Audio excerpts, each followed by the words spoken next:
Doutora Camila Sardenberg, por gentileza aqui no palco, agradecemos a enfermeira Aline Brenner. A doutora Camila, a partir de agora, vai falar sobre segurança da rede Santa Família. O que é importante para você? Essa que é a pergunta. E a doutora Camila é diretora corporativa de qualidade e segurança da rede Santa Família.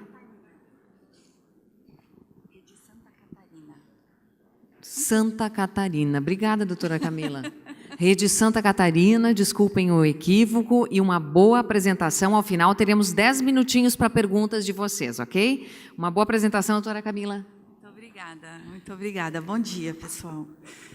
Bom, vamos lá. Há mais ou menos um ano atrás, mais ou menos nessa época, a gente recebeu um telefonema desse enfermeiro simpático. Pena que a foto ficou um pouco escura para vocês verem. O nome dele é Sean, ele mora na Escócia. Ele é um enfermeiro especialista em cuidado centrado na pessoa e melhoria. Como a gente já tinha feito um relacionamento com o pessoal da Escócia dentro do programa Salus Vita, ele fez um convite um pouco inusitado. Ele disse: olha, Camila, nós estamos instituindo aqui na Escócia, no dia 6 de junho, o dia do que importa para você. É o dia que a gente vai chegar para os pacientes e vamos ter conversas importantes, significativas, sobre o que realmente importa para eles. Vocês querem participar? E a gente topou, sem saber muito bem o que fazer, como começar, falamos, vamos fazer. Eu mostrei ontem para vocês. Essa é a nossa rede, né? A rede Santa Catarina, que é uma grande família, não deixa de ser. E então a gente já tinha, um ano atrás, isso em junho do ano passado, a gente já tinha um ano de Salus Vita. Nossas equipes estavam, já se tornavam uma equipe, né? Estavam muito bem entrosadas, e a gente fez uma reunião, a gente fez um Webex, uma call, né? A gente usa muito videoconferência, porque é difícil a gente se reunir, e lançamos essa ideia para as nossas equipes. E eles imediatamente toparam, falaram, vamos fazer isso, vamos implementar nos nossos hospitais no dia 6 de junho. Então, a gente começou, fizemos um material de comunicação, conversamos com as pessoas um pouco nervosas sobre como acessar os pacientes, o que perguntar, com muito medo, dizendo eles vão pedir coisas impossíveis de realizar, né? A gente fantasia muito, né, sobre os desejos do paciente. Bom, coisas maravilhosas aconteceram no dia 6 de junho do ano passado, em todas as casas da nossa instituição. Essa é a dona Alzira, ela tem uma pneumopatia grave, e ela estava internada lá em Teresópolis. E essa moça aqui, com cabelo azul, é a filha dela. A filha dela ia casar, ia fazer um casamento coletivo lá em Teresópolis na sexta-feira. E era segunda, e a dona Alzira estava internada, e a gente morrendo ali, deu alta para a dona Alzira na terça, ela não conseguiu, voltou para o hospital, quarta-feira ela estava lá. Os enfermeiros, os técnicos, toda a equipe do hospital conseguiu movimentar toda a comunidade e fazer um casamento na sexta-feira lá dentro do hospital. Toda a comunidade se mobilizou. Eles doaram comida, doaram flores, o coral veio cantar de graça, veio o padre da igreja. Então, eles conseguiram fazer um casamento para a filha da dona Alzira, e a dona Alzira aqui participou do casamento da sua filha. Aqui, a Nina, né, com a Maria Angélica, que era uma paciente com AVC, que pôde receber, neste dia, a visita do cachorrinho, da cachorrinha dela. Essa aqui é a Lúcia. Ela é uma técnica de enfermagem que trabalha no nosso hospital, trabalhou no nosso hospital no Rio de Janeiro muitos anos, e agora tem uma esclerose lateral amiotrófica. Ela está 400 dias internada, ela nunca teve uma pneumonia associada à ventilação. A Lúcia entende do cuidado dela, sabe como ninguém o bundle, está muito empoderada do seu cuidado. Aqui ela está recebendo uma visita muito especial, fora da hora. Teve lasanha E no dia 6 também teve música, teve a dona Aide, que recebeu a filha dela, a neta dela, que é uma exímia tocadora de violino, e pôde fazer isso. Então, são essas coisas que aconteceram no dia 6, que deixam a gente muito impressionada pela capacidade que as pessoas têm de se movimentar em relação ao que realmente importa para você. Eu gosto muito dessa história. Essa história aconteceu no Santa Catarina. Essa é a Andréia, é a mãe, e essa é uma menina, é a Sofia. A Sofia, eu lembrei um pouco da Laura. A Sofia, ela tem uma doença neurológica, ela teve uma gripe, ela fez uma sepse, ela ficou internada 4 meses no hospital. E ela estava cerca de 3 meses em junho, e a gente perguntou para a Andréia: Andréia, o que faria um bom dia para você hoje aqui? Ela disse: olha, desde que a Sofia entrou, eu não peguei mais ela no colo. Eu pego ela no colo todo dia lá em casa. E era isso que a Andréia queria, e era isso que a gente fez. Portanto, fazer isso é muito bom, não só para o paciente, mas também para a equipe. A gente recebeu também depoimentos impressionantes da equipe fazendo isso. A gente diz que o Salus Vita é redução de sofrimento, mas redução de sofrimento, inclusive o nosso, a gente fala, porque, né, Paulo, é muito importante. Esse ele acho que ele é assistente social de um AME. A gente propôs isso para ele e ele falou: gente, isso é o que eu faço, mas mesmo assim ele ficou muito desconcertado. E ele teve uma excelente ideia. Ele falou para o paciente, ele falou: olha, eles inventaram aqui um negócio do que importa para você, eu realmente não sei o que fazer, você me ajuda? E o paciente foi incrível com ele, conversou, falou, deixou ele muito à vontade, né? E depois ele relatou essa experiência para a gente. Bom, e da onde vem isso, né? Quando é que a gente começou a olhar, parar de perguntar de qual é o problema para o que importa para você?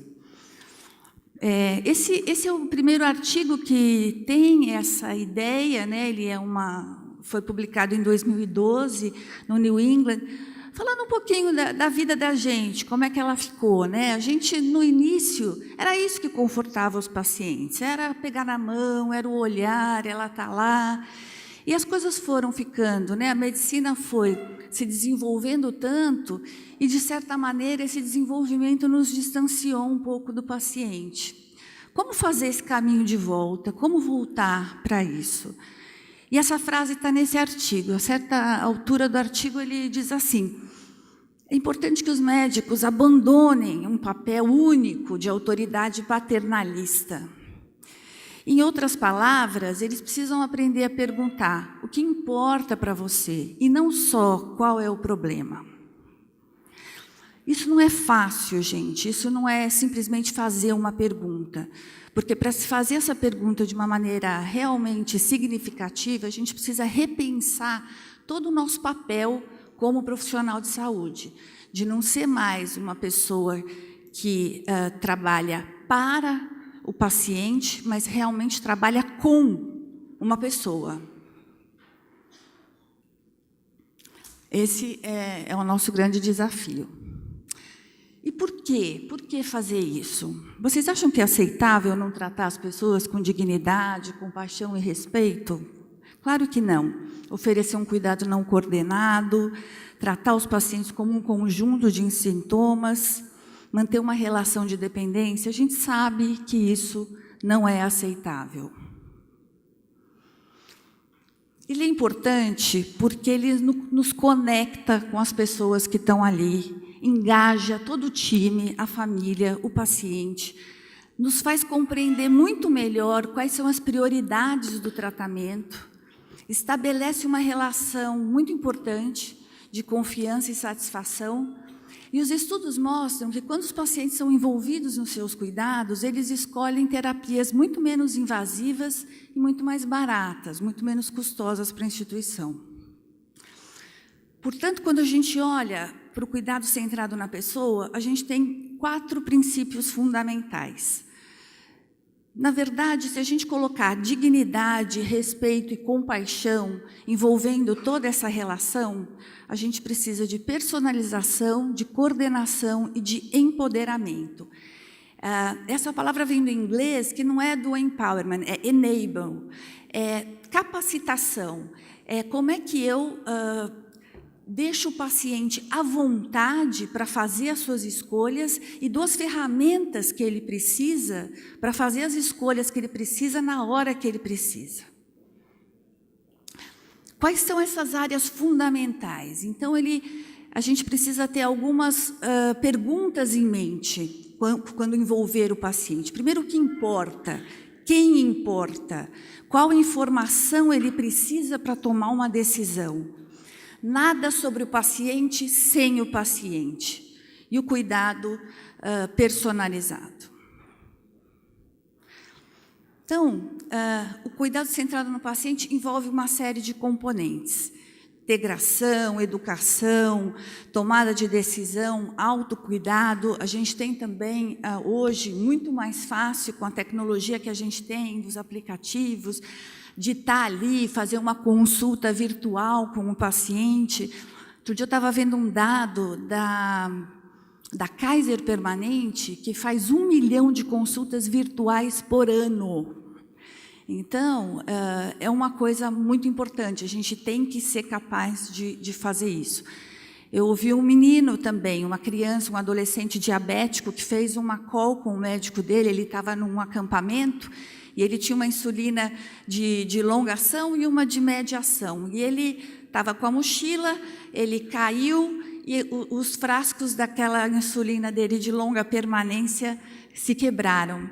E ele fez uma call com o médico dele lá, onde ele estava fazendo o acampamento, dizendo assim, olha, eu pensei o seguinte, eu pensei em fazer desse jeito, eu vou trocar os meus dias, porque agora eu só estou com a... Então, quer dizer, ele nem aventou a hipótese de voltar, porque ele não tinha mais o remédio, né? Ele estava totalmente empoderado, ele fez uma call, ele viu com o médico dele como é que ele poderia ajeitar ali a medicação da maneira melhor e seguiu a vida, né?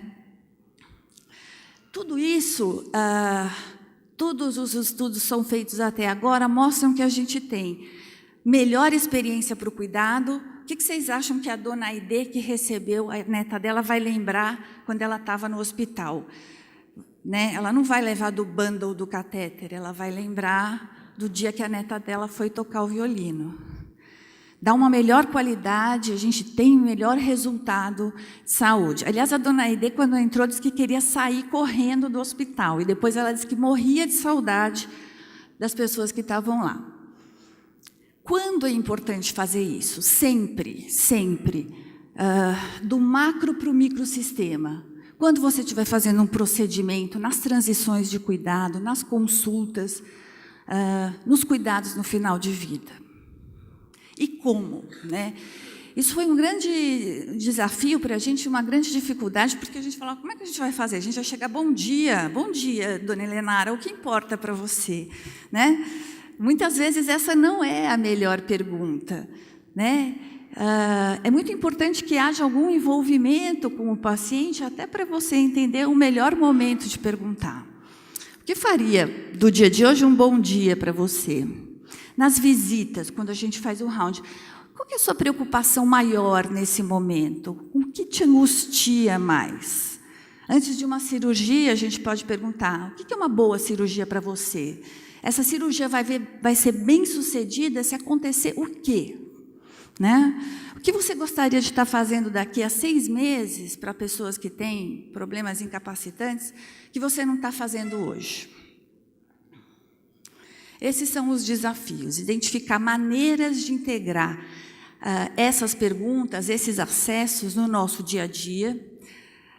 A pergunta precisa fazer sentido e trazer uma certa reflexão para a pessoa. É preciso escutar atentamente a resposta e pensar em coisas que não estão só sob o controle do médico. Resumindo, perguntar o que importa nem sempre é a melhor pergunta.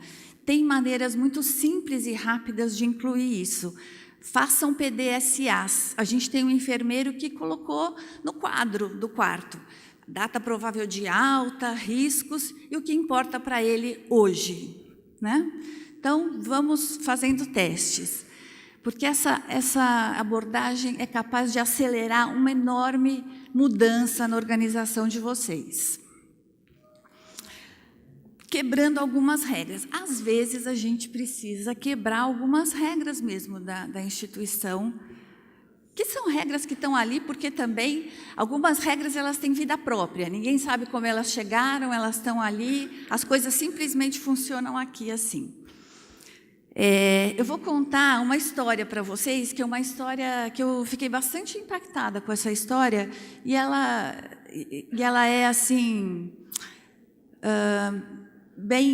ela reflete bem o que a gente chama de cuidado com a pessoa e não para o paciente. A história de uma nadadora olímpica. Ela veio aqui agora, ela esteve aqui no Rio de Janeiro para as Olimpíadas.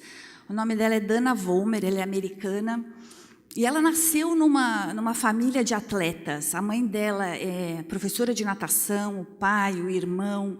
Ela nasceu praticamente numa piscina. Ela é uma super atleta, ganhou várias medalhas, ela ganhou nessa última Olimpíada do Rio de Janeiro também, em revezamento. Quando ela casou, ela tirou essa foto aqui super romântica, né, numa piscina de 50 metros. Quando o filho dela nasceu, foi essa a representação que ela deu para o filho dela. Portanto, vocês entendem o que é importante para a Dana Vollmer, né? Nadar é importante para ela. E o que aconteceu com a Dana Vollmer? Quando ela tinha cerca de 18 anos, entre uma Olimpíada e outra, ela começou a se sentir mal durante os treinamentos. Tinha náusea, tontura. Pessoal, bom, não é nada muito grave, não investigaram muito, mas não passava. E ela foi ao médico. Eles descobriram que a Dana Vollmer tinha um tipo de arritmia extremamente grave, chamada síndrome do QT longo. E era um subtipo onde ela tinha um risco não desprezível de ter uma parada cardíaca a qualquer momento. E, imaginem vocês, era totalmente desaconselhável para a Dana Vollmer fazer esportes. Ela teria que parar de nadar e colocar um marca-passo. Essa era a encruzilhada em que a Dana Vollmer se encontrava. Uma nadadora olímpica, cheia de sonhos, essa pessoa que nadar é a vida dela. E ela foi atrás de médicos para discutir, para ver o que ela podia fazer. Ela queria continuar nadando. E ela parou num médico lá da Clínica Mayo, que teve a paciência e a generosidade de sentar e escutar o que realmente importava para ela. E eles chegaram a uma solução que é uma solução um pouco assustadora. Eles treinaram as pessoas a fazer ressuscitação cardiopulmonar e ela tinha do lado da piscina um cardioversor. Impressionante. Quando a mãe dela a mãe dela foi treinada também e nas competições a mãe dela carregava uma mala que era o cardioversor. A mãe dela dizia assim: todas as mães vão numa competição querendo ver seu filho sair da piscina vencedor. Eu quero ver a minha filha sair viva. E assim foi.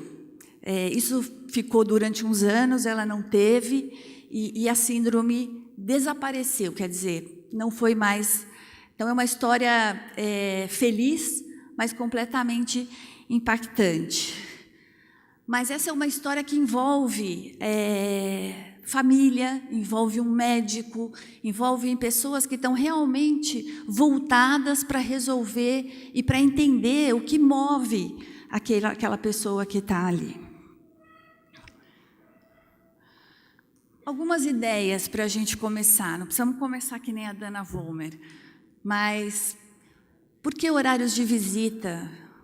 As famílias não podem começar a observar alguns procedimentos?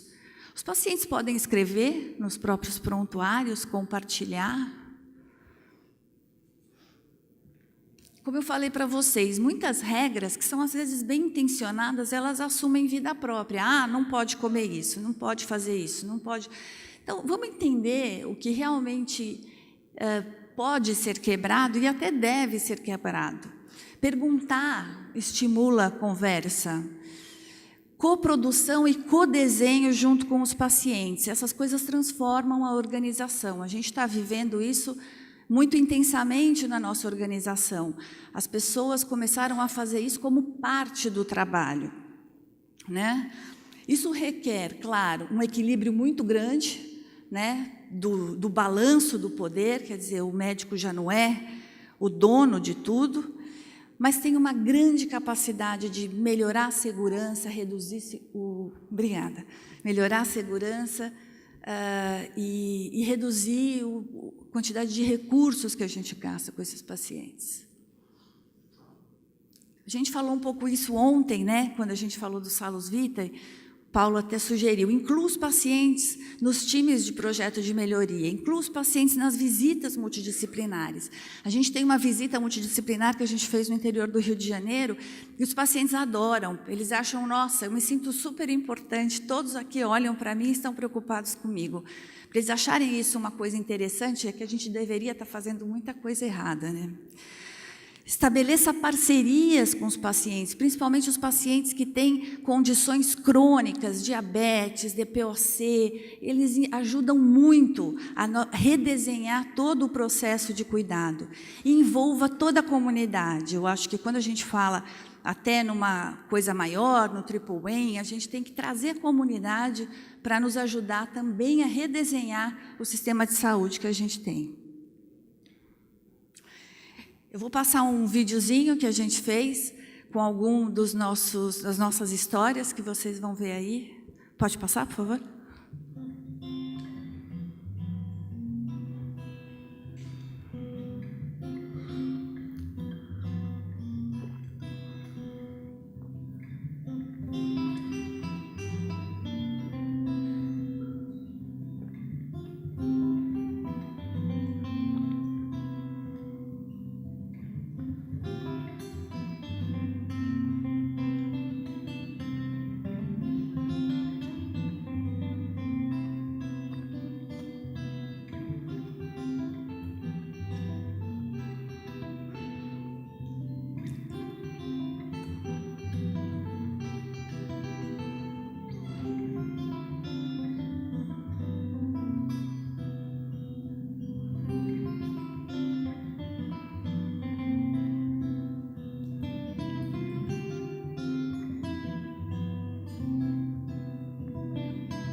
E por último, é muito legal, né?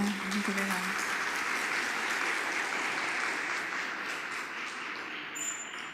E por último, eu queria fazer um convite para vocês. Como eu recebi um convite há um ano atrás, lá da Escócia, eu queria fazer para vocês um convite também. No dia 6 de junho desse ano, a gente vai comemorar de novo o Dia do que Importa para vocês. Eu queria muito que vocês se mobilizassem na instituição de vocês. Eu me coloco à disposição, coloco minha equipe à disposição. A gente tem ali especialistas nesse assunto, muito melhores do que eu, para ajudar vocês. Perguntem, escutem, façam. E, por favor, compartilhem com a gente. É muito importante, são coisas simples e todos aprendem. Dia 6 de junho. Muito obrigada.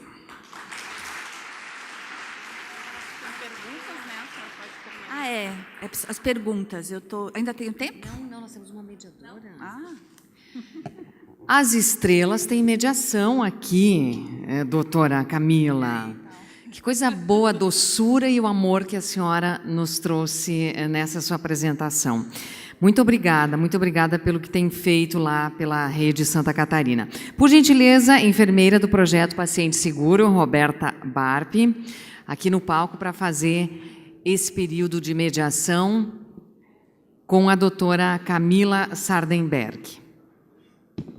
Por favor.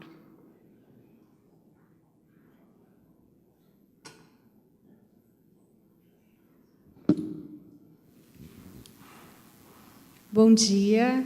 Estou extremamente feliz de estar fazendo a mediação de um tema que me apaixona, me fascina e que me motiva muito. E eu vejo a segurança do paciente muito ligada aos processos de humanização dentro da instituição.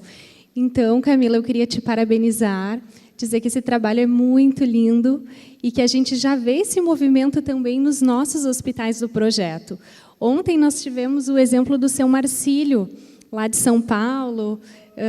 Enviamos a nossa energia, o nosso calor para ele, através dos nossos aplausos. Ele já recebeu o vídeo. Então, como isso é importante, né? E que a gente possa fazer disso um movimento cada vez maior. Então, muito obrigada, Camila. A gente quer dizer também para os nossos hospitais que a gente vai estar disponibilizando o e-mail da Camila para que vocês compartilhem essas experiências conosco. E aí, para o dia 6 de junho, a gente também poder participar desse momento importante. Camila, eu quero te fazer uma pergunta. Esse movimento, então, começou no ano passado, no dia 6 de junho. Como que ele teve continuidade no decorrer? Ele está fazendo quase um ano, né? Como é que vocês tornaram esse processo do que importa para você contínuo no dia a dia de vocês? A gente tem muito apoio das equipes do Salus Vitae, mas a gente tem feito isso, como eu disse para você, parte da nossa rotina. Como um enfermeiro falou assim, é mais um sinal vital. A gente vê pressão, a gente vê temperatura, a gente vê dor e a gente vê, e aí, o que importa para você? Então, a gente tem disseminado isso em todos os hospitais como uma rotina mesmo. Dentro dos nossos escritórios e, enfim, disseminado isso para todos. Temos contado essas histórias nas nossas reuniões com os diretores do hospital, então isso é muito importante também, contar histórias que são importantes, porque muitas vezes coisas assim que um paciente que, por exemplo, tem um atraso, o que importa para você? Que o médico chegue na hora. Isso é um baita de um problema no hospital, né? Então, como é que a gente descobre as coisas assim? Então, como é que a gente transforma isso também em linha com os nossos objetivos estratégicos, né? Mas hoje não tem um dia específico para que isso aconteça. Não, hoje a gente tenta colocar isso o dia inteiro na rotina, né? A gente agora está desenvolvendo um site, a gente está desenvolvendo ferramentas, capacitação, porque hoje a gente ainda depende muito do bom, né, da boa intenção das pessoas, mas a gente tem aprendido muito a como fazer essa pergunta, como acessar os pacientes. E eu acho que é começar, Roberta, eu acho que essa que é a ideia. Tá bom, obrigada. Chegou uma pergunta aqui, como as lideranças, a diretoria, coordenadores de serviço, professores foram preparados para receber esse dia? Olha, a gente avisou que ia fazer isso, a gente começou a perguntar para os pacientes, mas a gente teve problemas também. A gente levou uma paciente lá no Santa Catarina que estava esperando um transplante de coração, e a gente pegou a bomba dela, né, e levou. Quando o médico chegou, falou, meu Deus, vocês são completamente loucos e tal. Enfim, aí a gente conversou com ele e tal, a equipe que estava lá. E acertamos uma maneira melhor de levar essa paciente para lá. Mas eu acho que isso é tão natural que eu acho que não precisa de um preparo, assim, né? Eu acho que são coisas que a gente... E os enfermeiros levam muito para os médicos. Olha, é o seguinte, ele precisa falar com o pai dele, que ele não fala há 20 anos. Como é que a gente vai fazer isso? Como é que a gente vai fazer essa ligação? Então, as pessoas têm se envolvido muito, porque é uma coisa muito positiva para a gente também, que é prestador de cuidado. A gente se sente muito contente. Tem uma pergunta aqui que eu acho que é de gestor, porque é quanto custou esta iniciativa, fazer essa iniciativa? Não custou nada, gente, não custou nada. Imagina, custou, todo o casamento foi da comunidade, talvez cuidar de alguma coisa. Trazer o cachorro para dentro é um acerto que a gente tem que fazer com o serviço de controle de infecção, como é que traz, trazer uma lasanha, combinar um horário, isso não custa, né? Isso são coisas muito pequenas quando comparadas ao retorno que trazem. Eu né? acredito que é um trabalho muito mais de doação do seu tempo, da sua atenção, né, Camila, do que de investimento financeiro. Outra pergunta agora, que eu acho que é de quem está medindo o indicador, eles estão todos sensibilizados com os indicadores, então é como vocês estão monitorando se essas ações impactam no tempo de permanência e na recuperação do paciente. Existe algum indicador, Camila? Não, a gente ainda não começou a medir isso, nem como satisfação ainda, mas é uma ótima pergunta. E tem muita discussão em torno disso. A gente está pensando muito em como medir o impacto disso, até no uso de recursos. E a última pergunta, Camila, gostaria de saber se tens experiência em codesenho ou coprodução. De codesenho ou produção. É quando a gente, por exemplo, redesenha um processo de passagem de plantão para poder o paciente participar da passagem de plantão. Eu desenho alguns processos da assistência onde o paciente acha, olha, ele deve participar e deve se sentir à vontade para dar as suas opiniões. Envolvê-los até, não só no redesenho de processos, mas até da estrutura mesmo do hospital, né? Então, eu acho que essa é a ideia.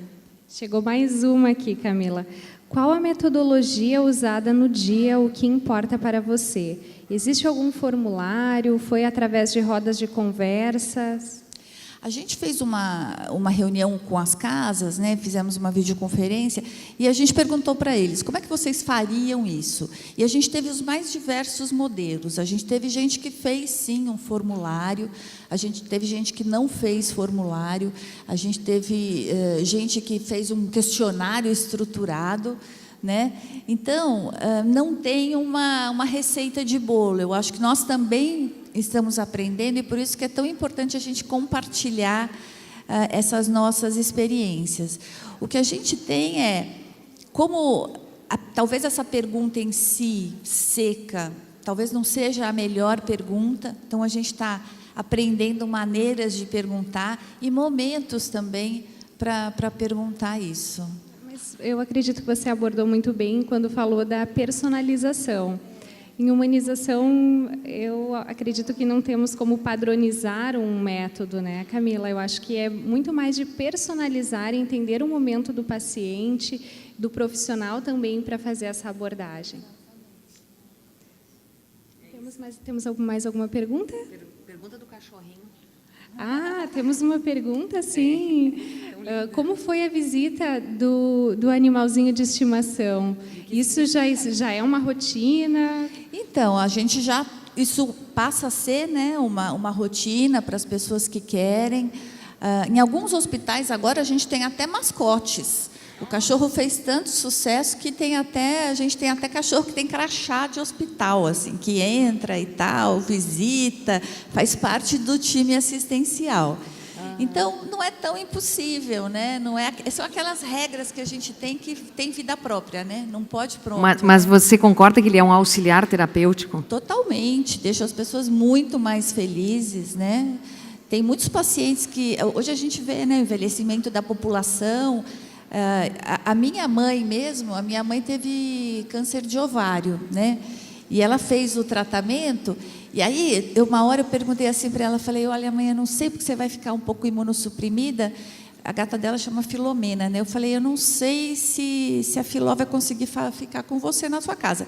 Isso, para ela, foi muito mais importante do que o efeito colateral da quimioterapia. Podia cair o cabelo, dar neuropatia, mas ela queria estar com a gata dela. Então, o que importa para ela?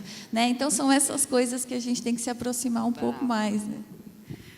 Muito obrigada, Camila. Estamos muito felizes em te receber aqui. E, com certeza, teremos boas experiências para compartilhar. Pessoal, vamos lá. No dia 6. Obrigada.